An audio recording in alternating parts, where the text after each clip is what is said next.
नाथावाड़ी स्थित श्री राम गौशाला के अध्यक्ष रामनिवास पारिक ने न्यूज 21 की टीम से बातचीत में गौशाला के विकास और सेवा कार्यों के बारे में जानकारी साझा की। उन्होंने बताया कि 2013 से गौशाला की स्थापना के बाद से निरंतर सेवा कार्य किए जा रहे हैं। गौशाला में साफ सफाई का विशेष ध्यान रखा जाता है और शेड के निर्माण में भी सुधार किया जा रहा है। पारिक ने राजस्थान की सभी गौशालाओं के अध्यक्षों की तरफ से राज्य सरकार से एक महत्वपूर्ण मांग उठाई है। उन्होंने कहा कि छोटे गौवंश के लिए 50 रुपए और बड़े गौवंश के लिए 100 रुपए का अनुदान किया जाए ताकि गौवंश की देखभाल उचित तरीके से की जा सके। उन्होंने राजस्थान के मुख्यमंत्री भजनलाल शर्मा से अनुरोध किया है कि कांग्रेस सरकार के समय मिलने वाले 9 महीने के अनुदान को बढ़ाकर बीजेपी सरकार 12 महीने का अनुदान प्रदान करे। इससे गौशाला में गौवंश के लिए हरे चारे की व्यवस्था की जा सकेगी। गौशाला में गौवंश के लिए चिकित्सा सुविधाएं भी उपलब्ध हैं, जो कि अत्यंत उत्कृष्ट है। न्यूज 21 के वरिष्ठ संवाददाता सुनील खींची ने गांव की जनता से गौशाला के विकास कार्यों पर चर्चा की। सुनिए। नमस्कार, आप देख रहे हैं न्यूज 21 और मैं आपके साथ सुनील खींची। दोस्तों, लगातार राजस्थान की प्रत्येक गौशालाओं के मुद्दे उठ रहे हैं। कहीं न कहीं जो मांग भी हो रही है। आज हम श्री राम गौ सेवा समिति के अंदर नथावड़ी के अंदर पहुंचे हुए थे। यहाँ के जो अध्यक्ष साहब है वो हमारे से जुड़े हुए हैं, रामनिवास जी पारिक। उनसे खास बातचीत करते हैं कि गौशाला की स्थापना कब से हुई है और कब से वो सेवा देने लगे हैं, और बात करते हैं कि गौशाला के अंदर किस प्रकार मुद्दे मसले या समस्याएं हैं। सर, पहले तो हमारे चैनल के अंदर न्यूज 21 चैनल के अंदर आपका बहुत बहुत स्वागत है सर। धन्यवाद। Thank you. तो सर, बातचीत करते हैं कि गौशाला की कब से स्थापना हुई है, किस प्रकार मुद्दे मसले, किस प्रकार समस्याएं आ रही है। ये गौशाला हमारी 2013 में बनी है जी। हमारी माँ का देवलोक हो गया था जी। उस टाइम में हम यहाँ महाराष्ट्र से 3 महीने, मेरी माँ का बहुत मतलब गांव से प्रेम था। ठीक है। उस टाइम में वो माँ ने मेरे को बोला था कि मेरे को कभी भी जब भी मेरे को 100 वर्ष पहुँचे उस दिन मेरे को अग्नि संस्कार नथावड़ी में ला के ले जाता। तो हम महाराष्ट्र कोल्हापुर के पास में इचलगंजी गाँव से यहाँ हम आए, 36 घंटे लगे। हम यहाँ आकर के उसको अग्नि संस्कार किया और हम 3-4 महीने यहाँ रुके थे। उस टाइम में हमारे गांव के लोगों ने बोला कि आसपास में गौशाला है, परंतु यहाँ के गांव गौवंश को ये लोग लेते नहीं हैं, इसके लिए आवारा घूमती है सड़क पर और कचरा वगैरह खाती है, तो इसलिए आपने भी गौशाला बनावें।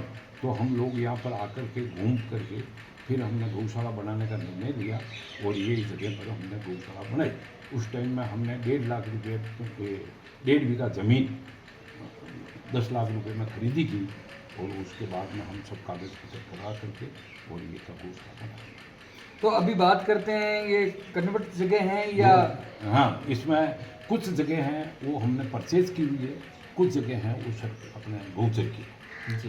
तो सर, बात करते हैं मुद्दों के बारे में। तो अभी जो 10% सरकारी अनुदान बढ़ा है सर, ऊँट के मुंह में जीरे के समान वो है। तो जीरा है कुछ तो कम से कम ये हमारी राज्य सरकार से जो राजस्थान के प्रदेश अध्यक्ष है या पूरे कार्यकारिणी टीम है, पूरी गौशालाओं के अध्यक्ष हैं, उनकी एक डिमांड है कि जो 22 रुपये और जो 44 रुपये गौंस को दिए जा रहे हैं उसको 50 रुपये और 100 रुपये कर दिए जाए। बिल्कुल करना ही और जो चाहिए। 9 महीने का सरकारी अनुदान मिल रहा है उसको बढ़ाकर 12 महीने का कर दिया जाए। आपकी क्या राय है? हाँ, बिल्कुल सही है। 50 रुपया छोटे का, बड़े का 100 रुपया और 9 महीने की जगह पर 12 महीने का अनुदान होना चाहिए, तभी ये गौशालाएँ चल सकेंगी, नहीं तो बहुत परेशानी हो रही है। सर, बात करते हैं मूलभूत सुविधाएं, बिजली, लाइट, पानी की निकासी, पेयजल की व्यवस्थाएं हैं, वो सुचारू रूप से नहीं हो रही है। गौशालाओं के अंदर काफ़ी मुसीबतों का सामना करना पड़ता है। तो सर, न्यूज 21 चैनल के माध्यम से जिस प्रकार MLA MP कोटे से अगर ये एडजस्टमेंट हो जाए, आपका इस सुझाव क्या रहेगा? भैया, हमारे यहाँ पर पानी की बहुत बड़ी समस्या है। हम टैंकर खड़ा है, टैंकर से हम पानी पिला रहे हैं गायों को और रोज़ के 3 से 4 टैंकर लगते हैं और इतना खर्चा आ जाता है उसके लिए। हम बाहर से नहीं, यहाँ लाइट नहीं रहती है, नथावड़ा से लेके आते हैं। और हमने ज़मीन जो परचेज की थी उसको हमने कन्वर्ट आबादी में करवा करके, शेड्यूल कास्ट की थी, आबादी में करवा करके हमने अपने नाम पे खरीदी की। फिर उसको हमने गौशाला को बख्शिश कर दिया, दान कर दिया। हाँ, दान कर दिया। फिर भी वो ऑनलाइन नहीं चली। इसके लिए हमारी गौशाला की 3 फेज की ट्यूबवेल सेंक्शन नहीं हो पा रही है। हो गई। अभी हम 3 दिन से घूम रहे हैं डेगाना जा करके।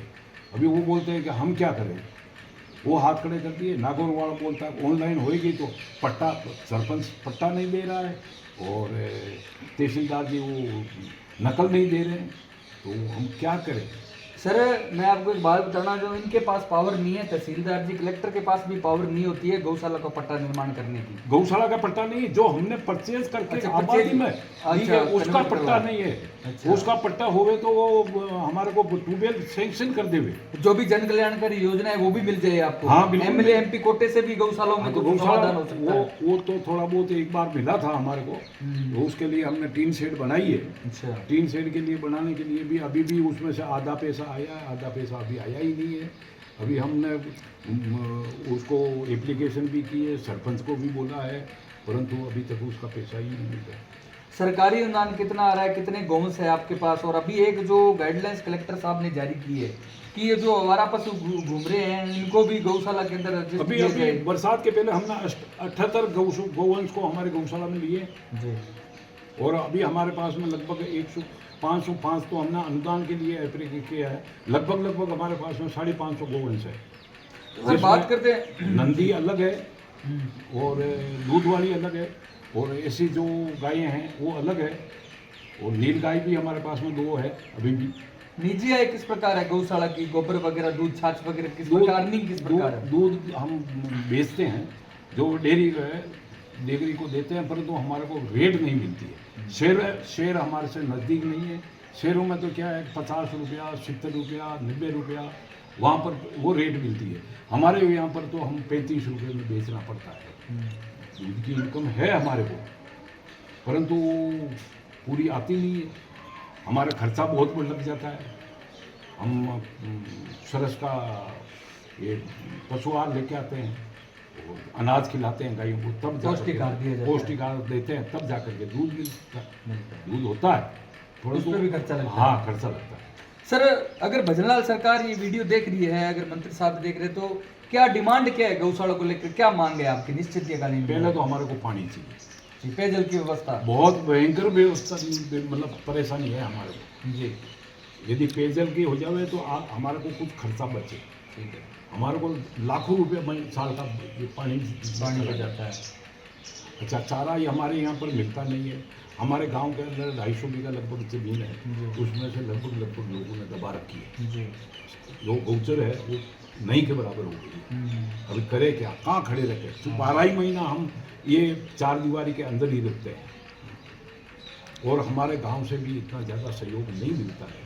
सर बात करते हैं चिकित्सा की, क्योंकि वो कहते हैं कि खाए बगैर रह सकते हैं, लेकिन चिकित्सा के बगैर, दर्द के बगैर नहीं रहा जाता। एलएस वगैरह की किस प्रकार की नहीं, व्यवस्था है? हमारे पशु यहाँ चिकित्सालय की वगैरह व्यवस्था है? पशु चिकित्सालय तो हमारे यहाँ नज़दीक में नहीं है, परंतु हम लोग लेके जाते नहीं है, नागौर भेजते हैं। कोई ज़्यादा बीमार होती है तो उस तरीके से हाँ वहाँ पे।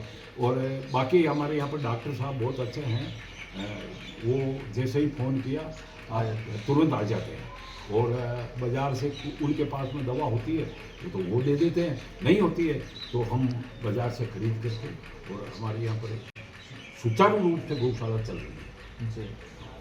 तो सर बात करते हैं गौशालाओं के अंदर, आपने बताया कि 550 के लमसम गौशाला, इसके जो संसाधन है वो किस भामाशाह की ओर से दिए गए हैं या अपने? नहीं, भामाशाह का कोई ज़्यादा विशेष रोल नहीं है, ये तो ऊपर वाला ही करता है। कैसे करता है वो ऊपर वाला ही आप जाने। भी करते हो ना? नहीं, हम नहीं है, हम तो ऊपर वाले के ऊपर छोड़ रखा है। जो करे वो ऊपर वाला ही करता है, जी। और चल रही है।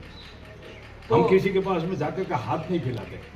हम आज 10 साल से 11 साल हो गया हमारे को गौशाला के पास में, परंतु हम किसी के पास में जाकर के ऐसे हाथ नहीं फैलाया आज तक। ऊपर वाला भी व्यवस्था करते हैं। हमारे परिवार के लोग हैं, बाहर रहते हैं, वो लोग कुछ सहायता भेजते हैं। शादी की जो सालगिरह होती है, बच्चों के कोई जो जन्मदिन का होता है उसके ऊपर है, और भी कोई भी अच्छा शुभ कार्य होता है, उसमें कुछ न कुछ गौशाला को हमारे परिवार के लोग से सहायता जरूर मिलती है। जैसे आपका जो एक बच्चा है सर, उनके बारे में सुना है कि वो सर्विस के अंदर मुकेश अंबानी की शायद नहीं, मुकेश के पास में पहले था, जी, पहले HDFC में था, जी। 10 साल वहाँ किया, 5 साल उसके बाद में मुकेश अंबानी के पास में था, वो फाइनेंस में था। अभी वो HDFC के अंदर, HDFC। हाँ, पहले ICICI में 5 साल रहा। तो उनका भी कुछ सपोर्ट होगा गौशाला को लेकर? नहीं, वो तो ऊपर वाला ही देता है, वो अपना आप चलती है, वो अच्छा। हमारे को तरफ से कुछ नहीं है। वो जो देने वाला, वो जो लगता है ऊपर वाला चलाता है, वो हमारे को भी चला रहा है तो गौशाला को भी चला रहा है। हाँ। आप देख रहे थे न्यूज़ 21 और मैं आपके साथ सुनील खिची। दोस्तों लगातार जो गौशालाओं के मुद्दे उठ रहे हैं और आज हम श्री राम गौ सेवा समिति नथावड़ी के अंदर थे और यहाँ जो अध्यक्ष पद पर विराजमान थे, हमारे साथ जुड़े हुए थे रामनिवास जी पारिक। उनके काफ़ी विशेष तौर से मुद्दे हैं और राज्य सरकार से उनकी मांग भी है कि जो 9 महीने का सरकारी अनुदान है उसको बढ़ाकर कम से कम 12 महीना कर दिया जाए और 20 को और जो 40 रुपये छोटे बड़े गौंस को दिया जाता है 10% वर्दी के बजाय 50% वर्दी होने की संभावना हो तो गौशालाएं अच्छे तरीके से चल सकती है। और बात करें मूलभूत सुविधाएं, बिजली, लाइट, पानी की निकासी या पेयजल की जो सुचारू रूप से व्यवस्थाएं हैं वो जिला प्रमुख प्रधान एमएलए एमपी कोटे से हो और सरकार के द्वारा समय समय पर गौशालाओं को कुछ ऐसा फंड दिया जाए जो अनुकरणीय कार्य किए जा सके, जैसे हाईटेक गौशालाएं बने विकास के लिए। तो न्यूज़ 21 को देखने के लिए बहुत बहुत धन्यवाद। इस वीडियो को लाइक करें, कमेंट करें, शेयर करें और अपने अपने सुझाव भी रखें जो राम